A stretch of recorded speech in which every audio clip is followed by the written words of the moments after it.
Hello friends, good evening. स्वागत है आपका एक बार फिर से एक नए वीडियो में। आज हम सी पी ओ मेंस 2024 में आए हुए एक कम्प्रिहेंशन को सॉल्व करेंगे। उम्मीद करता हूँ पूरा सेशन आपको समझ में आएगा। वीडियो के लास्ट तक देखिएगा। आपको 5 क्वेश्चंस जो मिलेंगे वो आपको ही करने हैं। तो स्टार्ट करते हैं इसको समझना। पहला सेंटेंस है, इन 1600 यानी 1600 में the East India company acquired. Acquired means क्या होता है? गेट, जिसको हम बोलते हैं ऑब्टेन करना। ठीक है, ऑब्टेन यानी कि ईस्ट इंडिया कंपनी को मिला या ईस्ट इंडिया कंपनी ने एक्वायर किया अ चार्टर। चार्टर मीन्स क्या होता है? एक अधिकार पत्र। ठीक है, फ्रॉम द रूलर, शासक से, ऑफ इंग्लैंड, इंग्लैंड के। उसका नाम क्या था? Queen Elizabeth first. ठीक है, इसका मतलब है कि 1600 में ईस्ट इंडिया कंपनी ने इंग्लैंड के रूलर क्वीन एलिजाबेथ फर्स्ट से एक चार्टर या एक अधिकार पत्र प्राप्त किया। ठीक है, granting it the sole right to trade with the East. Granting it यानी ये जो चार्टर था ये ग्रांट करता था, मतलब अलाउ करता था, अलाउ किया। इट मतलब ईस्ट इंडिया कंपनी को। Granting it the sole right. Sole मतलब होता है एकमात्र या मतलब एक तरफा बोल सकते हो। ठीक है, सोल राइट मतलब एकाधिकार। टू ट्रेड व्यापार करने का, विद द ईस्ट, ईस्ट के साथ। यानी कि यह चार्टर ईस्ट इंडिया कंपनी को ईस्ट के साथ व्यापार करने का एक तरफा अधिकार दिया इस चार्टर ने। ठीक है, तो ग्रांट मीन्स क्या होता है? अलाउ करना या फिर परमिट करना। सोल राइट मतलब एकाधिकार यानी एक तरफा अधिकार, यानी सिर्फ और सिर्फ ईस्ट में ईस्ट इंडिया कंपनी का ही व्यापार करने का अधिकार होगा। ठीक है, चार्टर का मतलब ये था। दिस मिंट, अब उसी चीज का मतलब बता रहा है। दिस मिंट इसका मतलब है, यानी कि उस चार्टर का क्या मतलब है? दैट की क्या मतलब है? नो अदर ट्रेडिंग ग्रुप, यानी कोई भी दूसरा trading group in England, England में, could compete with the East India Company, East India Company के साथ compete नहीं कर सकता। ठीक है, नो यहाँ पे आया। ठीक है, no other trading group in England, यानी इंग्लैंड में कोई दूसरा व्यापार करने वाला ग्रुप या समूह ईस्ट इंडिया कंपनी के साथ compete नहीं कर सकता। इस चार्टर का मतलब यही था। ठीक है, अब ध्यान दो, no other trading group in England, इसका मतलब इंग्लैंड का ही कोई दूसरा trading group East India Company के साथ compete मतलब प्रतिस्पर्धा नहीं कर सकता। ठीक है, समझ गए? आगे देखते हैं। विथ दिस चार्टर, यानी इस चार्टर से क्या हुआ? The company could venture across the ocean, यानी जो कंपनी थी, जो ईस्ट इंडिया कंपनी थी, कुड वेंचर। वेंचर मतलब होता है एक तरीके से नई नई जगहों को एक्सप्लोर करना, नई नई जगहों पर जाना, नए नए रास्तों को ढूंढना। अक्रॉस द ओशियन यानी पूरे महासागर का। कह रहा है इस चार्टर के जरिए कंपनी पूरे महासागर को एक्सप्लोर कर सकेगी। लुकिंग फॉर न्यू लैंड्स, नई नई जगहों को सर्च करेगी। लुक फॉर मतलब होता है ढूंढना, सर्च करना। ठीक है, लुकिंग फॉर न्यू लैंड्स, नई नई जगहों को ढूंढेगी। फ्रॉम विच, जहां से, इट कुड बाई गुड्स, यह सामान खरीद सके। गुड्स मतलब यहाँ पे सामान है। एट अ चीप प्राइस यानी कि सस्ती कीमतों पर। एंड और carry them back to Europe, and carry them back to Europe, और उसे वापस यूरोप ले जाए। टू सेल, बेचने के लिए। एट हायर प्राइसेस, ऊंची कीमतों पर। ठीक है, दोबारा देखते हैं लेजर पॉइंटर से। कह रहा है इस चार्टर से कंपनी महासागर को एक्सप्लोर करेगी या वहां पे जाएगी, ढूंढेगी। लुकिंग फॉर न्यू लैंड्स, नई नई जगहों को ढूंढेगी। From which it could buy goods at cheap price, जहां से इट मतलब East India Company could buy goods, सामान खरीद सकेगी। एट ए चीप प्राइस यानी कि सस्ती कीमतों पर। एंड कैरी देम, और उसे वापस लाएगी, बैक टू यूरोप, वापस यूरोप। टू सेल, बेचने के लिए। एट हायर प्राइसेस, ऊंची कीमतों पर। ठीक है, यहाँ पे जो गुड्स है इसका मतलब क्या है? सामान। Okay, the company did not have, the company, company मतलब द कंपनी आ रहा है, ईस्ट इंडिया कंपनी। ठीक है, the company did not have to fear, यानी कि कंपनी को डरना, फियर कंपटीशन, यानी कंपटीशन का कोई डर नहीं है। यानी कि कंपटीशन, कंपनी को कंपटीशन का कोई डर नहीं है। From other English trading company, दूसरी इंग्लिश ट्रेडिंग कंपनियों से। यानी कि ईस्ट इंडिया कंपनी को दूसरी इंग्लिश ट्रेडिंग कंपनियों से कंपटीशन का कोई भी डर नहीं है। ठीक है, क्योंकि एकमात्र जो सोल राइट मिला है किसको? ईस्ट इंडिया कंपनी को, वही ईस्ट में व्यापार करेगी। देख लेते हैं वर्ड इसमें कुछ है तो कवर कर लेते हैं इसको थोड़ा सा। एक्वायर्ड सबसे ऊपर है। एक्वायर्ड मीन्स क्या होता है? अर्जित करना, पहले से हाईलाइटेड है। चार्टर मीन्स क्या होता है? अधिकार पत्र, ठीक है। ग्रांट मीन्स क्या होता है? अलाउ करना, देना, परमिट करना। सोल राइट मतलब क्या होता है? एकाधिकार। कंपीट मतलब क्या होता है? प्रतिस्पर्धा करना, कंटेस्ट जिसको हम बोलते हैं। वेंचर मीन्स होता है किसी नई जगह पे जाना, किसी नए बड़े जोखिम, मतलब जोखिम भरा कोई काम करना। लुक फॉर मतलब तलाश करना, ढूंढना, ठीक है। गुड्स, GOODS, गुड्स मीन्स क्या होता है? सामान। चीप मतलब क्या होता है? सस्ता। प्राइस मतलब कीमत। कंपटीशन पता ही है आपको, ठीक है। तो पहली स्लाइड में कोई डाउट नहीं होगा। चलिए अगली स्लाइड में एंटर करते हैं। कह रहा है mercantile trading companies in those days, यानी इन दोज डेज यानी उन दिनों। मर्केंटाइल मतलब जो व्यापार करने वाली कंपनियां हैं। मर्केंटाइल ट्रेडिंग कंपनीज का मतलब व्यापार करने वाली कंपनियां। इन दोज डेज उन दिनों। मेड प्रॉफिट यानी कि मुनाफा कमाती थी। प्राइमरली मतलब मुख्य रूप से, प्राइम होता है ना मुख्य रूप से। बाय एक्सक्लूडिंग कंपटीशन, कंपटीशन को हटा करके। एक्सक्लूड मतलब हटाना, रिमूव करना, एलिमिनेट करना, ठीक है, कंपटीशन को। सो दैट क्या होता है? कंजंक्शन जिसका मतलब ताकि। क्यों ऐसा करती थी? They could buy cheap and sell dear. They could buy cheap यानी कि वे सस्ते दाम में सामान खरीद सकें, एंड सेल डियर और उसे महंगे दाम में बेच सकें। इसका मतलब है वो क्या करती थी? कंपटीशन को हटा देती थी, यानी वह एक तरफा व्यापार करती थी, मतलब अकेले व्यापार करती थी। तो सामान को सस्ते दाम पे खरीदती थी, मतलब और सस्ते महंगे दाम पे बेचती थी। बेचने वाला यही है तो लोगों को लेना ही पड़ेगा, ठीक है। ये जो डियर वर्ड है ये अच्छा वर्ड है, इसका मतलब महंगा से भी मतलब होता है एक्सपेंसिव, ठीक है। कह रहा था रॉयल चार्टर, जो रॉयल चार्टर था, हाउ एवर हालांकि, बट का सेंस देता है। कुड नॉट प्रिवेंट नहीं रोक सका। अदर यूरोपियन पावर्स दूसरी यूरोपियन शक्तियों को। From entering the eastern market, eastern market में एंटर करने से। देखो जो रॉयल चार्टर था उसने इंग्लिश कंपनियों को तो रोक दिया, लेकिन जो यूरोपियन पावर्स थे उसको ईस्टर्न मार्केट में घुसने से नहीं रोक सका। आपको पता है ये प्रिवेंट एक वर्ब होती है, उसके साथ प्रीपोजिशन फ्रॉम आता है। Prevent someone from doing something, ठीक है। तो हो गया हाउ एवर, लेकिन। The royal charter could not prevent other European powers from entering the eastern market. Royal charter दूसरी यूरोपियन पावर्स को, शक्तियों को ईस्टर्न मार्केट में प्रवेश करने से या घुसने से नहीं रोक सका। बाय द टाइम उस समय the first English ship sail down the west coast of Africa. कह रहा है बाय द टाइम यानी तब तक। The first English ship sail down the west coast of Africa round the Cape of Good Hope. कह रहा है जब तक कि पहली इंग्लिश जहाज सेल डाउन मतलब गई the west coast of Africa, Africa के वेस्ट कोस्ट पर। Round the Cape of Good Hope, Cape of Good Hope होते हुए। And cross the Indian Ocean और हिंद महासागर को क्रॉस किया। कह रहा है कि उस समय जब पहली इंग्लिश जहाज अफ्रीका के वेस्ट कोस्ट पे गई, केप ऑफ गुड होप होते हुए, और इंडियन ओशियन को क्रॉस किया। The Portuguese had already establish their presence in the western coast of India. उस समय क्या हुआ? जो पुर्तगाली थे, हैड ऑलरेडी स्टेब्लिश्ड पहले ही स्थापित कर चुके थे। देयर प्रेजेंस अपनी उपस्थिति। In the western coast of India भारत के वेस्टर्न कोस्ट पर, ठीक है, यानी कि पश्चिमी तट पर। एंड और हैड देयर बेस और उन्होंने अपना बेस बना लिया था। इन गोवा, गोवा में। कह रहा है कि जब तक कि पहली इंग्लिश की जहाज अफ्रीका के वेस्ट कोस्ट पर पहुंचती, केप ऑफ गुड होप होते हुए और इंडियन ओशियन को पार करते हुए, जो पुर्तगाली थे पहले ही इंडिया के वेस्टर्न कोस्ट पर अपनी उपस्थिति स्थापित कर चुके थे, और उन्होंने गोवा में अपना बेस बना लिया था, ठीक है। इन फैक्ट वास्तव में, इट वाज वास्को डिगामा, यह वास्को डिगामा था। अ पोर्तुगीज एक्सप्लोरर, एक पुर्तगाली एक्सप्लोरर था। हु हैड डिस्कवर्ड, जिसने डिस्कवर किया था, दिस सी रूट, इस समुद्री रास्ते का, टू इंडिया भारत के लिए, भारत आने के लिए।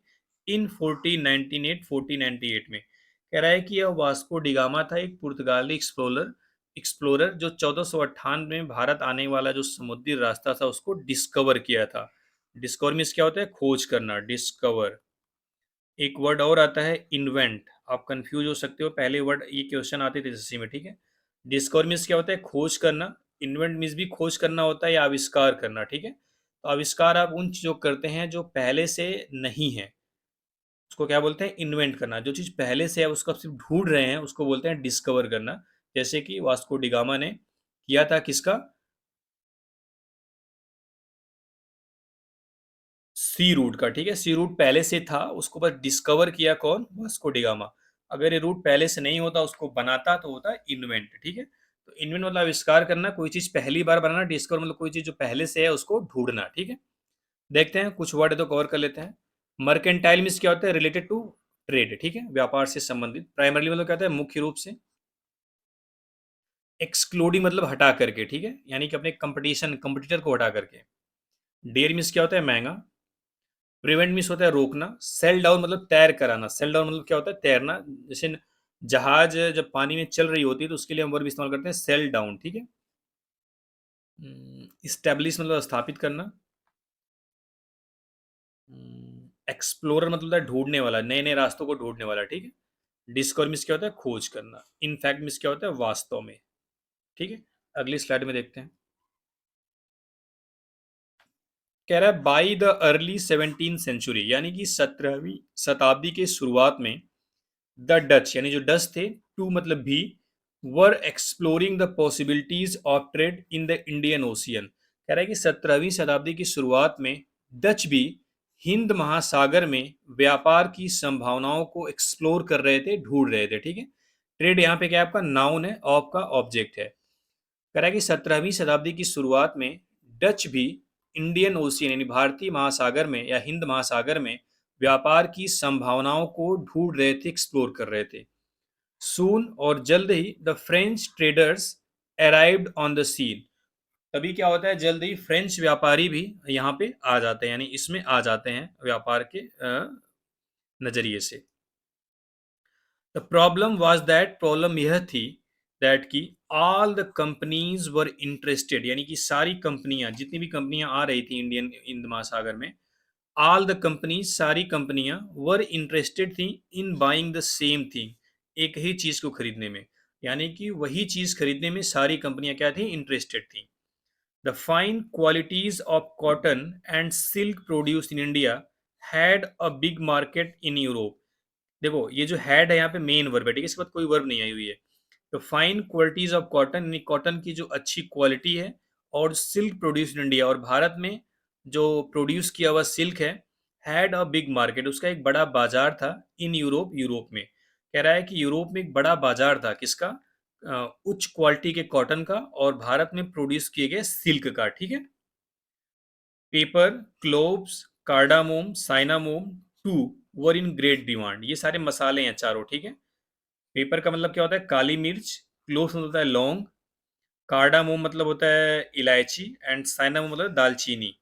To were in great demand, ये काफी डिमांड में थे, यानी इन चारों मसालों की काफी डिमांड थी।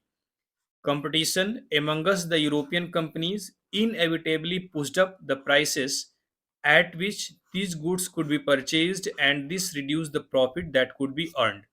अब क्या होता है, यहाँ पे कंपनी बढ़ने लगी तो जाहिर सी बात है एक तरफे में जितना फायदा था बढ़ने में उतना नहीं होगा, तो वही कह रहा है।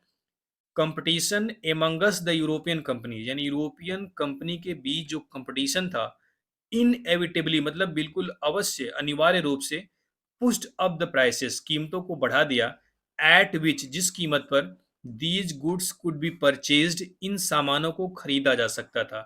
कह रहा है कि जब कंपनियां ढेर सारी हो गई, तीन चार हो गई, तो जिन कीमतों पर सामान को खरीदा जा सकता था उससे कीमतें और बढ़ गई। एंड और इससे हुआ क्या, दिस रिड्यूस द प्रॉफिट, इससे वह फायदा कम हो गया, दैट कुड बी अर्न जो अर्न किया जा सकता था। यानी इससे होने वाला जो मुनाफा है वो भी क्या हो गया, कम हो गया, रिड्यूस हो गया। रिड्यूस क्या होता है, कम होना, ठीक है। इसका मतलब है जब अकेला था तो सस्ते दाम पे सामान खरीदता था और उसको महंगे दाम पे बेचता था, तो फायदा ज्यादा होता था। फिर कंपनियां ज्यादा हो गई तो सामान खरीदने के लिए थोड़ा सा महंगा दाम लगाना पड़ा, और बेचने के लिए थोड़ा और कम करना पड़ा, ठीक है, कंपटीशन बढ़ गया, वही चीज कह रहा है। देखते हैं कुछ वर्ड तो कवर करते हैं। पॉसिबिलिटीज संभावना, आपको पता ही है। एक्सप्लोर करना, ढूंढना नई नई जगहों को। हम्म, ठीक है, मसालों के नाम आपको याद ही हो गए होंगे। इनएविटेबली अच्छा वर्ड है, अनिवार्य रूप से, नेचुरली, ठीक है। पुश अप मतलब होता है बढ़ जाना, ठीक है। परचेज मीन्स होता है खरीदना, परचेज मीन्स क्या होता है खरीदना, रिड्यूस मीन्स क्या होता है कम होना। कराया द ओनली वे, एकमात्र रास्ता, the trading companies could flourish, जिससे कि ट्रेडिंग कंपनीज कुड फ्लोरिश मतलब ग्रो कर सकती थी। कह रहा है एकमात्र तरीका जिससे व्यापार करने वाली कंपनियां फ्लोरिश कर सकती थी, आगे बढ़ सकती थी, वाज था बाई एलिमिनेटिंग राइवल कंपटीटर्स, यानी जो अपने कड़े प्रतिद्वंदी हैं उनको एलिमिनेट करके, उनको रास्ते से हटा करके, उनको रिमूव करके। ठीक है, देखो ये जो कुड फ्लोरिश है इसका सब्जेक्ट द ट्रेडिंग कंपनीज है। ठीक है, तो ओनली वे जो सब्जेक्ट है इसका वर्ब यहाँ पे वाज आई हुई है। ठीक है, कह रहा है the only way was by eliminating the rival competitors. कह रहा है कि जो ट्रेडिंग कंपनीज हैं वो आगे बढ़ सकती थी, उसका एकमात्र रास्ता था कि अपने राइवल कंपटीटर्स यानी जो अपने कड़े प्रतिद्वंदी हैं उनको रिमूव करके, उनको हटा करके। The urge to secure markets, यानी मार्केट को सुरक्षित करने की जो अर्ज, अर्ज मतलब यहाँ पे नाउन है। ठीक है, डिजायर, इच्छा, कह रहा है कि मार्केट को सुरक्षित करने की जो डिजायर थी, led to fierce battles between the trading companies, यानी व्यापार करने वाली कंपनियों के बीच में भयंकर लड़ाइयाँ करवाई या भयंकर लड़ाइयाँ हुई। देयरफॉर मीन्स क्या होता है इसलिए, एक आपका कंजंक्शन है। कह रहा है इसलिए मार्केट को सुरक्षित करने की जो डिजायर थी उससे व्यापार करने वाली कंपनियों के बीच में भयंकर लड़ाई हुई। फियर्स मीन्स क्या होता है भयंकर। ये दोनों सेंटेंस आपस में कैसे जुड़े हुए हैं देखिए, कह रहा है कि ट्रेडिंग कंपनियां तभी आगे बढ़ सकती थी जब वह अपने राइवल कंपटीटर्स को रास्ते से हटा दें, और इसी इच्छा ने मार्केट को, अगर आपको मार्केट में बने रहना है तो आपको बाकी कंपटीटर्स को हटाना होगा। इसी इच्छा ने ट्रेडिंग कंपनियों के बीच में भयंकर लड़ाइयां लड़वाई। ठीक है, लेट टू मतलब ले जाना, यानी इसका मतलब इसकी वजह से कोई चीज हुई है। ठीक है, तो फियर्स मीन्स क्या होता है भयंकर, एलिमिनेट मीन्स हटाना, रिमूव करना। ये था कंप्रेंशन, बहुत हार्ड नहीं था, बहुत इजी भी नहीं था, लेकिन अगर आप हिस्ट्री आपको समझ में आती होगी तो आप आसानी से इसको कर लेंगे। आप आपको 5 क्वेश्चंस दिए जाएंगे जिसका जवाब आपको कमेंट बॉक्स में देना है। पहला क्वेश्चन है, which Europeans came first to India to trade, यानी कि भारत में व्यापार करने के लिए सबसे पहला यूरोपियन कौन आया? पुर्तगीज, डच, फ्रेंच और इंग्लिश, चारों ऑप्शन में से जो ऑप्शन सही होगा आप जवाब देंगे कमेंट में। अगला क्वेश्चन है, the charter of the sole right to trade with the east meant for the East India Company, कह रहा है कि जो ईस्ट इंडिया कंपनी को व्यापार करने का जो सोल राइट मिला था चार्टर के माध्यम से, उसका क्या मतलब था? उसका मतलब क्या था? पहला ऑप्शन है, among the English companies only East India Company could trade in the east. दूसरा है, the East India Company could trade in certain specified goods only in the east. तीसरा है, other English companies could trade in the east along with the East India Company. चौथा है, no other European company except for the East India Company could trade in the east. ये अच्छा सवाल है, इसको explain तो किया हूँ कंप्रिहेंशन में, उम्मीद करता हूँ आप इसका जवाब देंगे सही है। ठीक है, चलिए अगली स्लाइड में देखते हैं। तीसरा क्वेश्चन है, this passage is mainly about, यानी यह पैसेज मुख्य रूप से किसके बारे में है? The discovery of India by Vasco da Gama, the coming of East India Company to India. तीसरा है, the elimination of rivals by different companies. चौथा है, the trading mechanism of the foreign companies. इन चारों में से कौन सा ऑप्शन सही है आप जवाब देंगे। चौथा है, how did mercantile companies make profit in the 17th century? They fought wars with other companies, they eliminated competition to buy cheap goods and sell them at higher prices, they discovered new countries to trade with, they traded with the east। इन चारों में से कौन सा सही है? ठीक है, last है, what did east India company do in India, यानी भारत में ईस्ट इंडिया कंपनी ने क्या कहा, क्या किया? टू एक्सक्लूड कंपटीशन, कंपटीशन को हटाने के लिए, विथ अदर यूरोपियन कंपनी, दूसरी यूरोपियन कंपनीज के साथ। पहला है, fought fierce battles with them, यानी उनके बीच भयंकर लड़ाइयाँ हुई। Bought good at higher prices than them, या फिर उनके कंपेयर में कीमतों को ऊंचे दाम में खरीदा। पहला है, A is true and B is false. ये दो स्टेटमेंट है, ए और बी, इन दोनों में से अगर दोनों स्टेटमेंट सही हैं तो दोनों ट्रू हो जाएगा, एक सही एक गलत, एक गलत दो सही, जैसे भी है आप ऑप्शन देखेंगे समझ जाएंगे। A is true and B is false, B is true and A is false, both A and B are true, both A and B are false. इन दोनों में से कौन सा सही है चारों में से, जवाब देंगे कमेंट में। उम्मीद करता हूँ समझ में आई होंगी चीज़ें, और कल की वीडियो में थोड़ा सा आवाज़ नहीं आ पाई उसके लिए सॉरी। चलिए उम्मीद करता हूँ इसमें आवाज़ आएगी। Thank you very much.